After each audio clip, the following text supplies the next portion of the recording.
नमस्कार साथियों, एक बार फिर आप लोग के बीच उपस्थित हो गया हूं और आज पुनः हम लोग सीट 4 के 31वें प्रश्न से आगे की तरफ चलेंगे।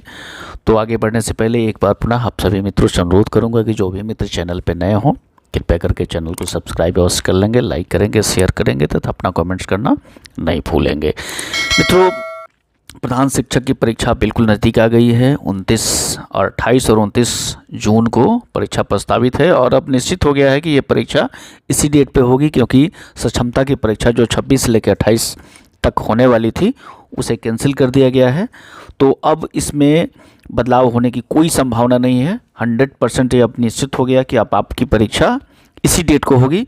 तो अब आप अपनी परीक्षा को तैयारी के अंतिम रूप दीजिए, अधिक से अधिक रिवीजन कीजिए तथा सेट बनाइए। तो इसी कड़ी को आगे बढ़ाते हुए आज फिर मैं सेट चौथे के 31वें प्रश्न से शुरू कर रहा हूं और आज ही 2 वीडियो और अपलोड करूंगा, उसे भी आप लोग अवश्य देखेंगे। तो देर न करते हुए आगे बढ़ते हैं मित्र। 31वां प्रश्न है कि व्यवहारिक बुद्धि को कहा जाता है। व्यवहारिक बुद्धि को क्या कहा जाता है? तो देखिए यहाँ क्या क्या दिया है। मूर्त बुद्धि, अमूर्त बुद्धि, संज्ञानात्मक योग्यता, सामाजिक बुद्धि। तो व्यवहारिक बुद्धि मूर्त बुद्धि को कहा जाता है। इसका सही उत्तर ऑप्शन ए हो जाएगा। मूर्त बुद्धि से तात्पर्य ऐसी मानसिक क्षमता से होता है जिसके सहारे व्यक्ति ठोस वस्तुओं के महत्व को समझता है और उसके बारे में सोचता है। इसे व्यवहारिक बुद्धि कहा जाता है। तो इसका सही उत्तर क्या हो जाएगा? मूर्त हो जाएगा। एक अध्यापिका यह सुनिश्चित करना चाहती है कि उसके विद्यार्थी आंतरिक रूप से प्रेरित हैं। इस संदर्भ में वो करेगी सभी बच्चों के लिए उपलब्ध एक समान मानकों को उल्लिखित करना, अंतिम परिणाम पर ध्यान देने के बजाय व्यक्तिगत रूप से बच्चों को अधिगम की प्रक्रिया पर ध्यान देना, वस्तु रूप में पुरस्कार प्रस्तुत करना। इस प्रकार की अधिगम गतिविधियां की योजना बनाना जो कि अभिसारी चिंतन को प्रेरित करती हैं। तो इसका सही उत्तर क्या हो जाएगा कि अंतिम परिणाम पर ध्यान देने के बजाय व्यक्तिगत रूप से बच्चों को अधिगम की प्रक्रियाओं पर ध्यान देना। ये इसका बिल्कुल सही होगा उत्तर। अगले प्रश्न की तरफ चलते हैं। 33वें प्रश्न, परिवेश की वस्तु जिसे प्राणी प्राप्त करने का प्रयास करता है कही जाती है। क्या कही जाती है? तो 33वें प्रश्न का उत्तर देखिए क्या क्या इसमें दिया हुआ है। प्रबलन है, प्रेरक है, उद्दीपक है और प्रलोभन है। तो इसका सही उत्तर क्या हो जाएगा? प्रेरक हो जाएगा। प्राणी प्राप्त करने जिसे प्राणी प्राप्त करने का प्रयास करता है कहा जाता है। अर्थात इसका मतलब होता है कि परिवेश की जो वस्तु जिसे प्राणी प्राप्त करने का प्रयास करता है प्रेरक कहलाती है। इसमें बच्चे के घर एवं परिवेश, उसके पारिवारिक सदस्यों और स्कूल के संबंध में इत्यादि की भूमिका बहुत ही महत्वपूर्ण होती है। कोई भी बालक है या कोई भी प्राणी है जो चीज़ प्राप्त करने का प्रयास करता है उसी को क्या कहा जाता है? प्रेरक कहा जाता है। तो इसका सही उत्तर क्या हो जाएगा? प्रेरक हो जाएगा। 34वें प्रश्न की तरफ चलते हैं मित्र। प्रतिभावान बच्चों की पहचान करने के लिए हमें अधिक से क्या चीज़ का महत्व देना चाहिए? अभिभावकों का मत का देना चाहिए, वस्तुनिष्ठ परीक्षण के परिणाम को देना चाहिए, शिक्षक के निर्णय को देना चाहिए, समुदाय के विचार को देना चाहिए। तो 34वें प्रश्न का सही उत्तर क्या हो जाएगा कि वस्तुनिष्ठ परीक्षण के परिणाम पर हमें अधिक से अधिक ध्यान अगर देते हैं तो प्रतिभावान बच्चों की पहचान की जा सकती है। अभिभावकों का मत तो बिल्कुल ही नहीं होगा, शिक्षक का निर्णय भी नहीं होगा। ये सेलेक्टिव हो सकता है, ये सेलेक्टिव हो सकता है, समुदाय का विचार भी सेलेक्टिव हो सकता है, लेकिन वस्तुनिष्ठ परीक्षण एक ऐसा परीक्षण है जो कि बच्चों की प्रतिभा को अच्छी तरीक़ा से पहचान सकता है। तो इसलिए इसका सही उत्तर क्या हो जाएगा? बी हो जाएगा। आगे बढ़ते हैं 35वें प्रश्न की तरफ। निम्न में से कौन सा तनाव को कम करने का अप्रत्यक्ष ढंग है? तो 35वां प्रश्न का देखा जाए ऑप्शन क्या क्या है। विश्लेषण और निर्णय, रुकावट को दूर करना, दूसरे लक्ष्य का प्रतिस्थापन और तीसरा है उदात्तीकरण। तो इसका सही उत्तर जो हो जाएगा वो डी हो जाएगा, मतलब कि उदात्तीकरण हो जाएगा। उदात्तीकरण मतलब क्या होता है कि तनाव से तात्पर्य हमारे मन और मस्तिष्क की उस हानिकारक मनोवैज्ञानिक व्यवस्था से होता है जिसका परिणाम हमें शारीरिक और मानसिक अस्वस्थता के रूप में भुगतना पड़ता है। उदात्तीकरण तनाव को कम करने में अप्रत्यक्ष रूप से काम करता है, इसलिए इसका सही क्या हो जाएगा उत्तर? उदात्तीकरण हो जाएगा। 36वें प्रश्न की तरफ चलते हैं। कक्षा परीक्षणों में अच्छा प्रदर्शन करने में एक बच्चे की असफलता हमें इस विश्वास की तरफ ले जाती है कि आकलन वस्तुनिष्ठ है तथा असफलताओं को स्पष्ट रूप से पहचानने के लिए इसका प्रयोग किया जा सकता है। पाठ्यक्रम, शिक्षण पद्धति तथा आकलन प्रक्रियाओं पर विचार करने की आवश्यकता है। कुछ बच्चों में अनुत्तीर्ण होना ही है, चाहे व्यवस्था उन पर कितना भी अधिक प्रयास क्यों न करे। डी है कि बच्चे कुछ निश्चित क्षमताओं और कमियों के साथ पैदा होते हैं। तो 36वां का सही उत्तर क्या हो जाएगा कि अगर पाठ्यक्रम, शिक्षण पद्धति और आकलन प्रक्रियाओं पर विचार करने की अगर विचार किया जाए तो बच्चे को अच्छा प्रदर्शन करने में काफ़ी सहायता मिलेगी। तो इसका सही उत्तर क्या हो जाएगा? बी हो जाएगा। 37वें प्रश्न की तरफ चलते हैं। सशक्त अभिप्रेरणा सीखने का प्रभावशाली घटक क्या है? तो देखिए, इससे बालक स्वस्थ रहता है, ध्यान करता है, प्रसन्न रहता है और शीघ्र सीखता है। तो सशक्त अभिप्रेरणा से क्या तात्पर्य होगा? कौन सा घटक है सबसे प्रभावशाली? कि वो सीखने की क्षमता उसमें विकसित होती है, शीघ्र ही चीज़ों को सीख लेता है। सशक्त अभिप्रेरणा सीखने का प्रभावी क्या है? घटक है, जिसके द्वारा बालकों में सीखने की रुचि उत्पन्न होती है, जिसके कारण बालक जल्दी सीखता है। अभिप्रेरणा व्यक्ति की एक विशिष्ट स्थिति होती है जो उसे एक निश्चित लक्ष्य की ओर निर्देशित करती है। तो इसका सही उत्तर हमारा सी हो गया। 38वें प्रश्न की तरफ चलते हैं। 38वां प्रश्न हमारा है कि आपकी कक्षा में कुछ बच्चे हैं जो गलतियां करते हैं। इस परिस्थिति का आपका विश्लेषण के अनुसार इनमें से कौन सा कथन सर्वाधिक उपयुक्त है? एक क्या है कि बच्चों का बुद्धि स्तर निम्न है। बी है कि बच्चों में अध्ययन की रुचि नहीं है और वे अनुशासनहीनता उत्पन्न करना चाहते हैं। सी है कि बच्चों आपकी कक्षा में प्रोन्नत नहीं करना चाहिए था। है कि बच्चों ने अभी तक संकल्पनात्मक स्पष्टता प्राप्त नहीं की है तथा आपको शिक्षण विधि पर चिंतन करने की आवश्यकता है। तो 38वें प्रश्न का उत्तर क्या हो जाएगा? सबसे सटीक उत्तर हो जाएगा डी हो जाएगा कि आपने अभी तक खुद अभी आपका जो कंसेप्चुअल जो स्पष्टता है उसको आपने प्राप्त नहीं किया है। और दूसरी है कि आपको अपनी शिक्षण विधि पर चिंतन करने की आवश्यकता है, अर्थात कि शिक्षण विधि को बदलने की आवश्यकता है। अगर एक शिक्षण विधि से बच्चे लाभान्वित नहीं होते हैं तो शिक्षक को चाहिए कि उसको अपनी शिक्षण विधि को बदले ताकि बच्चों में अधिक से अधिक अधिगम किया जा सके। 39वें प्रश्न की तरफ चलते हैं मित्र। एक विद्यार्थी एक प्रकरण में मुख्य बिंदुओं को रेखांकित करती है, उसका एक दृश्यात्मक प्रस्तुतिकरण बनाती है तथा प्रकरण की समाप्ति पर अपने दिमाग में उत्पन्न होने वाले प्रश्नों को प्रस्तुत करती है। वह अब देखिए इसमें क्या क्या चीज़ है। विचारों के संगठित अब देखिए इसमें क्या क्या है। विचारों के संगठन के द्वारा अपने चिंतन को निर्देशित करने की कोशिश करती है। दूसरा है अनुरक्षण पूर्वाभ्यास की रणनीति का प्रयोग करने की कोशिश कर रही है। सी है कि प्रेक्षण अधिगम सुनिश्चित कर रही है।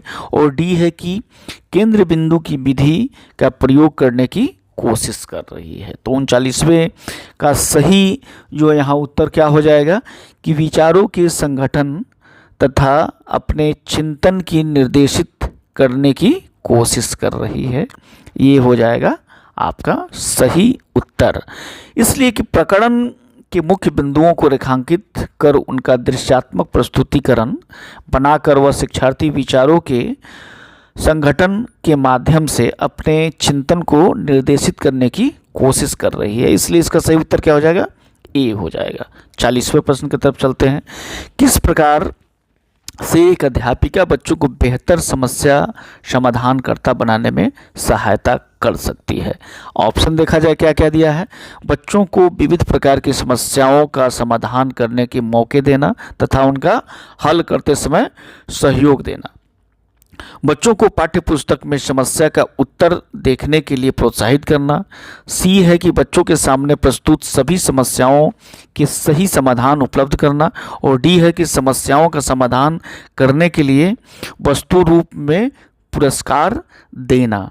तो 40वें प्रश्न का आपका सही उत्तर क्या हो जाएगा कि बच्चों को विविध प्रकार की समस्याओं के समाधान करने के लिए मौके देना तथा उनको हल करते समय सहयोग देना, इसका बिल्कुल सही उत्तर हो जाएगा।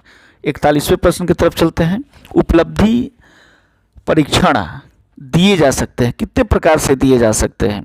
तो उपलब्धि परीक्षण 2 प्रकार से दे सकते हैं, 4 प्रकार से दे सकते हैं, 6 प्रकार से दे सकते हैं या फिर 3 प्रकार से दे सकते हैं। तो 41वें प्रश्न का उत्तर क्या हो जाएगा? 2 प्रकार से दे सकते हैं। छात्रों को उपलब्धि का मूल्यांकन सतत एवं व्यापक रूप से होते रहना चाहिए। इसके लिए क्या करेंगे?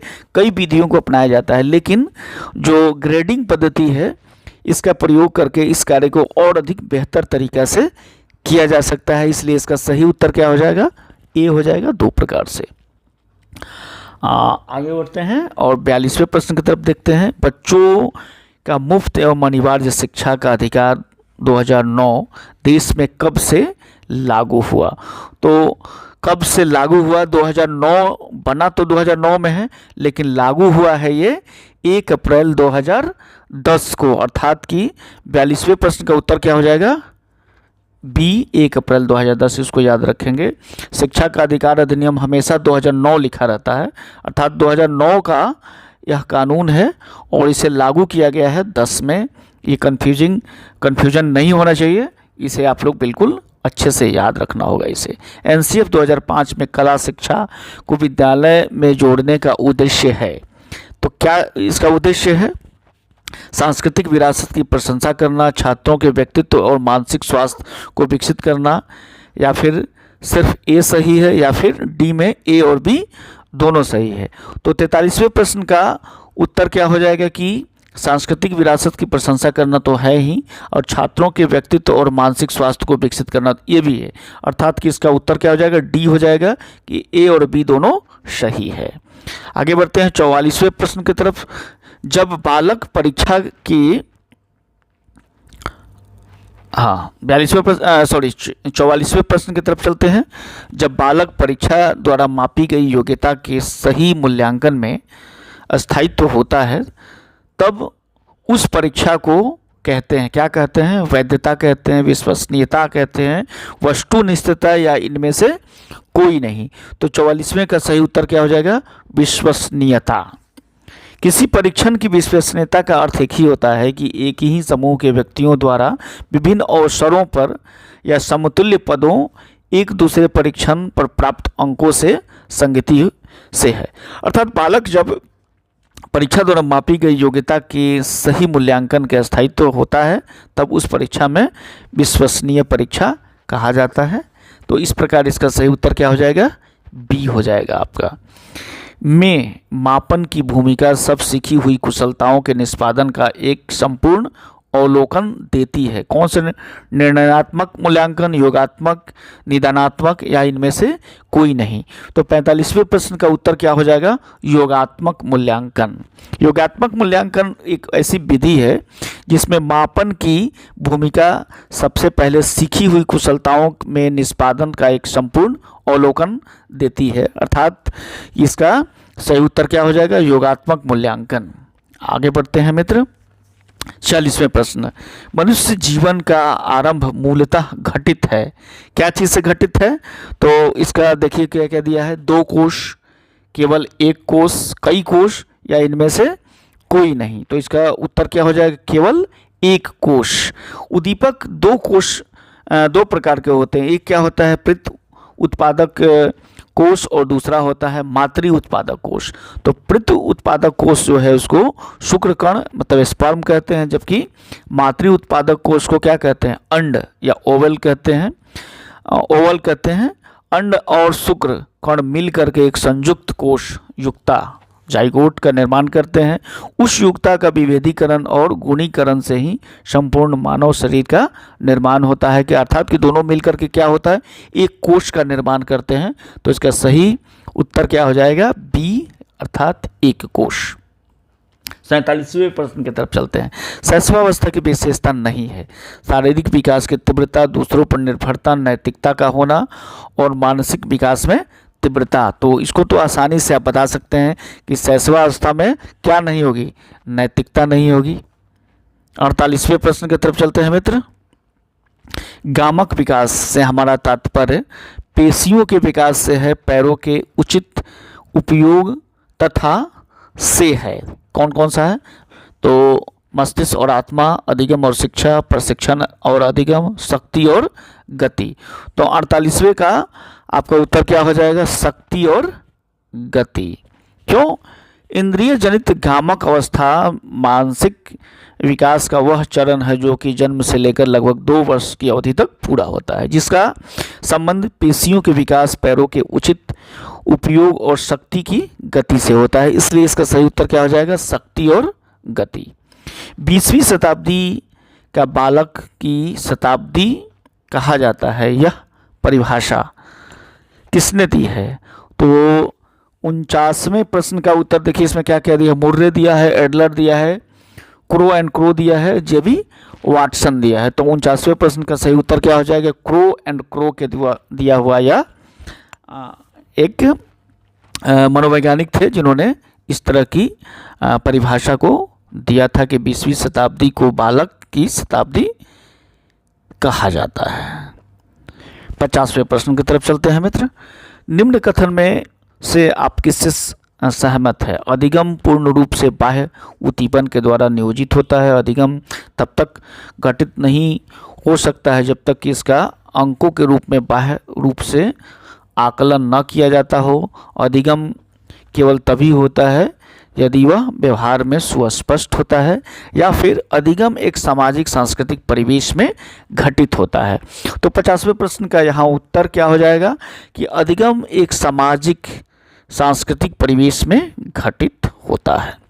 बालक की प्रथम पाठशाला क्या है? ये तो बिल्कुल आसान सा प्रश्न है, आप सभी इसका उत्तर जानते हैं कि बालक का प्रथम पाठशाला क्या होता है? उसका परिवार होता है।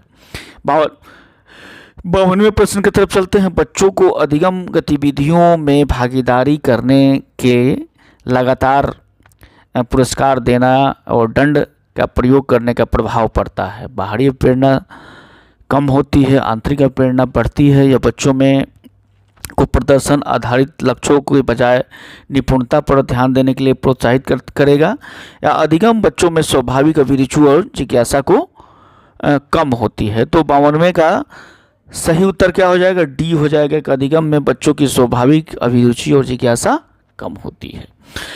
सृजनात्मकता की पहचान होती है। 53वें का सही उत्तर क्या हो जाएगा? पहले देख लीजिए कौन कौन सा है। पुराने व्यवहार से, चित्रकला से, संगीत से, या नवीन परिणाम से। तो सृजनात्मकता का मतलब क्या होता है कि बिल्कुल नया कोई परिणाम लाए, तो यहाँ इसका सही उत्तर डी हो जाएगा। 54वें प्रश्न, अज्ञात से ज्ञात की ओर किस विधि में अग्रसर रहता है? तो 54वें प्रश्न का सही उत्तर क्या हो जाएगा? देखिए पहले यहाँ आगमन है कि निगमन है कि विश्लेषण है कि संश्लेषण है। तो अज्ञात से ज्ञात, यहाँ क्या कर रहे हैं? विश्लेषण करते हैं। अज्ञात चीज़ों से हम लोग ज्ञात की तरफ बढ़ते हैं, तो इसका सही उत्तर सी हो जाएगा। 55वें प्रश्न, मूल्यांकन उपागम में प्राथमिकता दी जाती है। शिक्षण बिंदु को, कथन को, प्रस्तुतिकरण को, शिक्षण उद्देश्य को। तो 55वें का सही उत्तर आपका क्या हो जाएगा? शिक्षण उद्देश्य को। मूल्यांकन उपागम में प्राथमिकता किसको दी जाती है? शिक्षण उद्देश्य को। 56वें प्रश्न, प्रेरणाएं अनुभूति के संतुष्टिकरण की अवस्था तक पहुंचने और व्यक्तिगत लक्ष्यों को प्राप्त करने की आवश्यकता को संबोधित करती है। तो किस तरह की प्रेरणाएं? सुरक्षा उन्मुखी, प्रभावी, भावात्मक, संरक्षण उन्मुखी। तो 56वें का उत्तर क्या हो जाएगा आपको? भावात्मक प्रेरणाएं जो हैं वो अनुभूति और के संतुष्टिकरण की अवस्था तक पहुंचने और व्यक्तिगत लक्ष्यों को प्राप्त करने की आवश्यकता को संबोधित करती है। 57वें प्रश्न की तरफ चलते हैं। निम्न में से कौन सा शब्दावली प्रायः और प्रेरणा के साथ अंतः बदलाव के साथ इस्तेमाल की जाती है? तो 57वें का उत्तर सही क्या हो जाएगा? आवश्यकता। आवश्यकता ऐसा चीज़ है जो कि और प्रेरणा के साथ अंतः बदलाव के साथ इस्तेमाल की जाती है। 58 प्रश्न की तरफ चलते हैं। गणित में अधिगम नियोग्यता का आकलन निम्न में से किस परीक्षण द्वारा सर्वाधिक उचित तरीके से किया जा सकता है। तो इसका सही वो क्या होगा, गणितीय जब भी अधिगम नियोक्ता है तो उसको निदानात्मक हो जाएगा। निदान जब करेंगे परीक्षण के द्वारा तब उसका सही परीक्षण क्या ये बिल्कुल सही तरीका हो सकता है। 59वें प्रश्न की तरफ चलते हैं। निम्न में से कौन सा स्टर्नबर्ग का बुद्धि का त्रिस्तरीय सिद्धांत का एक रूप है? तो 59वें प्रश्न का उत्तर क्या हो जाएगा, गणितीय बुद्धि, व्यवहारिक बुद्धि, प्रायोगिक बुद्धि और संसाधनपूर्ण बुद्धि। तो 59वें प्रश्न का सही उत्तर क्या हो जाएगा, व्यवहारिक बुद्धि। 59 के बाद अब हम लोग पढ़ते हैं 60वें प्रश्न की तरफ। ये हमारा आ गया 60वां प्रश्न। एक समावेशी कक्षा में भाषा शिक्षक को किस बिंदु का सबसे अधिक ध्यान रखना चाहिए? तो विविध प्रकार के श्रव्य सामग्रियों का उपयोग करने चाहिए, सभी बच्चों को समान रूप से गृह कार्य देकर के सभी बच्चों का समान गतिविधि में शामिल करने के लिए प्रोत्साहित करना, या फिर बच्चों में समान अपेक्षाएं रखना। तो 60वें प्रश्न का सही उत्तर क्या हो जाएगा, सभी बच्चों को समान गतिविधि में शामिल करने के लिए प्रोत्साहित करना आपका हो जाएगा। वाइगोत्स्की के सिद्धांत में विकास के निम्नलिखित में से कौन सा पहलू की उपेक्षा होती है? तो 61वें प्रश्न का सही उत्तर क्या हो जाएगा, जैविक पहलू की उपेक्षा होती है। भाषा अर्जन क्षमता किसके साथ संबंधित है? तो 62वें प्रश्न का उत्तर क्या हो जाएगा, किससे संबंधित है ये भाषा अर्जन? तो चोमेस्की से संबंधित है। प्राथमिक स्तर पर भाषा सीखने में भाषा संबंधी कौन सा संसाधन सर्वाधिक महत्वपूर्ण है? तो 63वें का सही उत्तर क्या हो जाएगा, बाल साहित्य। ये इसके पहले भी हम लोग इस पर कर चुके हैं, काफ़ी इंपॉर्टेंट भी है। 64वें प्रश्न की तरफ चलते हैं। जब बच्चे एक अवधारणा को सीखते हैं और उसका प्रयोग करते हैं तो अभ्यास उनके द्वारा दी जाने वाली त्रुटियों को कम करने में मदद करता है। यह विचार किसके द्वारा लाया गया है? तो 64वें का उत्तर क्या हो जाएगा आपका, थॉर्नडाइक। इसे याद रखेंगे आप। इस पर हालांकि हम लोगों ने सेट 1 या फिर 2 में इस पर चर्चा हम लोगों ने किया था, इसे आप लोग याद रखेंगे। निम्नलिखित में से कौन सी प्रथाएं सार्थक अधिगम को बढ़ावा देती है? शारीरिक दंड, सहयोगात्मक अधिगम, पर्यावरण, सतत एवं समग्र मूल्यांकन, निरंतर तुलनात्मक मूल्यांकन। तो देखिए यहाँ पर कौन कौन सा है। एक शारीरिक दंड तो बिल्कुल नहीं होगा। दूसरा होगा आपका कि सहयोगात्मक अधिगम, पर्यावरण, सतत और समग्र मूल्यांकन, ये भी होगा। तुलनात्मक, तुलना तो बिल्कुल करना ही नहीं एक बच्चे से दूसरे को। तो 2 और 3 इसका सही होगा, अर्थात इसका सही उत्तर क्या हो जाएगा, बी हो जाएगा। निगमात्मक तर्कणा में शामिल हैं, कौन कौन सा शामिल है? अन्वेषण परक सीखना और स्वतः खोज परक विधि संबंधी पद्धतियाँ, सामान्य से विशिष्ट की ओर तर्कणा, विशिष्ट से सामान्य की ओर तर्कणा, या फिर ज्ञान का सक्रिय निर्माण और पुनर्निर्माण। तो 66वें प्रश्न का उत्तर क्या हो जाएगा, सामान्य से विशिष्ट की ओर तर्कणा।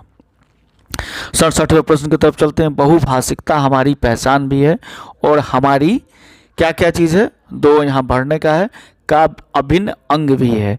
तो 67वें प्रश्न का उत्तर क्या हो जाएगा, सभ्यता और संस्कृति का एक अभिन्न अंग भी है। यहाँ सभ्यता और साहित्य नहीं होगा, सभ्यता, संस्कृति और साहित्य, संस्कृति और चुनौती बिल्कुल नहीं होगा।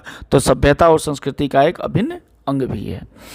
68 प्रश्न, प्राथमिक स्तर पर पाठ्य पुस्तक में कार्टून, भाषण, विज्ञापन आदि बच्चों की भाषा क्षमता में विकास में क्या होता है, सहायक होता है कि बाधक होता है कि निरर्थक होता है कि अनुपयोगी होता है? इसका उत्तर तो आप स्वयं बता सकते हैं कि क्या होगा, सहायक होगा। किसने सबसे पहले बुद्धि परीक्षण का निर्माण किया? रॉबर्ट स्टर्नबर्ग या डेविड वेसलर, एल्फ्रेड बीने, चार्ल्स स्पियर्समैन? तो 69वें प्रश्न का उत्तर क्या हो जाएगा, एल्फ्रेड बीने के द्वारा सबसे पहले बुद्धि परीक्षण का निर्माण किया गया था। 70वें प्रश्न की तरफ चलते हैं। निम्नलिखित में से कौन सा द्वितीयक समाजीकरण एजेंसी का उदाहरण है? कौन सा है? परिवार और पास पड़ोस, परिवार और मीडिया, विद्यालय और मीडिया, मीडिया और आस पड़ोस। तो क्या हो जाएगा 70वें प्रश्न का उत्तर आपका कि विद्यालय और मीडिया। पहला क्या होगा, या द्वितीयक कह रहा है, तो पहला क्या होगा, परिवार और आस पड़ोस। सबसे पहले बच्चा कहाँ से सीखता है, समाजीकरण उसको कहाँ से आती है, परिवार और आस पड़ोस के वातावरण से। और दूसरा कहाँ जाता है, विद्यालय में जाता है। तो विद्यालय और मीडिया यहाँ पे इसका सही उत्तर हो जाएगा। अब हम लोग चलते हैं 71वें प्रश्न की तरफ। तो 71वां प्रश्न हमारा है कि प्राथमिक स्तर पर भाषा शिक्षण का उद्देश्य यह है कि बच्चे भाषा के व्याकरण को जान सके, बच्चे मानक भाषा का प्रयोग करना जल्दी सीख ले, बच्चे भाषा परीक्षा में सदैव अच्छा अंक आए, बच्चे विभिन्न स्थितियों में भाषा का प्रभावी प्रयोग कर सके। तो इसका सही उत्तर क्या हो जाएगा कि बच्चे विभिन्न स्थितियों में भाषा का प्रभावी प्रयोग कर सके। यही हमारा उद्देश्य है भाषा शिक्षण का प्राथमिक स्तर पर। भाषा अर्जित करने में वाइज़गोत्स्की ने किस प्रकार से सबसे अधिक बल दिया, किस पर बल दिया, तो समाज में होने वाली भाषा प्रयोगों पर उन्होंने सबसे अधिक बल दिया था।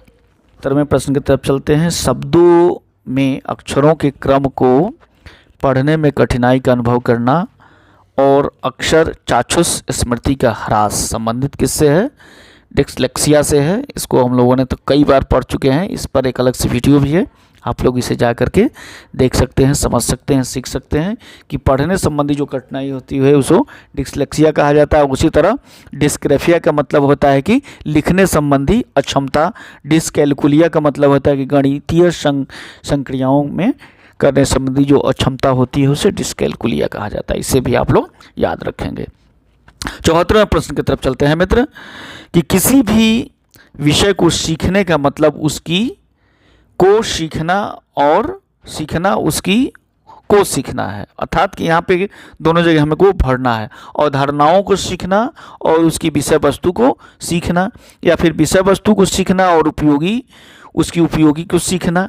तो ये इसका सही उत्तर क्या हो जाएगा 74वें में, देखिए तो अवधारणाओं को सीखेंगे, यहाँ तो अवधारणा हो जाएगा, को सीखना और उसकी शब्दावली को सीखना, तो यहाँ पे शब्दावली को सीखना। तो इसका सही उत्तर ये हो जाएगा।